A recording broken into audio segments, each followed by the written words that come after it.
మాట్లాడాను ఇంకా. ನನ್ನ ಗಂಡನ್ನ ಚೀಪ್ ಆಗಿ ನಾನು నా ಮಾತಾಡಲ್ಲ. భర్తని నేను చీపుగా చూసేలేదు. ಬೈಬಲ್ ವಾಕ್ಯ ಹೇಳ್ತದೆ, దేవుని వాక్యం చెప్తుంది, ಒಡೆಯನೇ ಅಂತ ಸಾರಲು ಅಬ್ರಾಮನನ್ನು ಕರೆದಳು.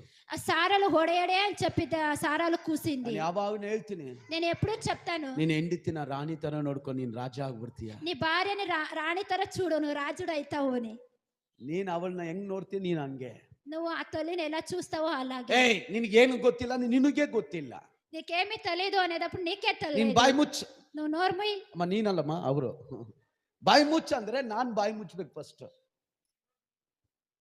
నోరు మూయి అంటే ఫస్ట్ నేను నోరు ముచ్చుకోవాలి. హల్లెలూయా, హల్లెలూయా, హల్లెలూయా, హల్లెలూయా. ನಿನಗೆ ಗೊತ್ತಿಲ್ಲ, నీకు తెలియదు, ಮಾತಾಡಕ್ ಗೊತ್ತಿಲ್ಲ, మాట్లాడక తెలియదు, ಜ್ಞಾನ ಇಲ್ಲ, జ్ఞానం లేదు, ನಿನಗೆ ಬುದ್ಧಿ ಇಲ್ಲ. బుద్ధి లేదు. ಗಂಡ ಹೆಂಡತಿಗೂ ಹೇಳ್ಬಾರ್ದು, ಹೆಂಡತಿ ಗಂಡನಿಗೂ ಹೇಳ್ಬಾರ್ದು. భార్య భర్తకు చెప్పకూడదు, భర్త భార్యకు చెప్పకూడదు.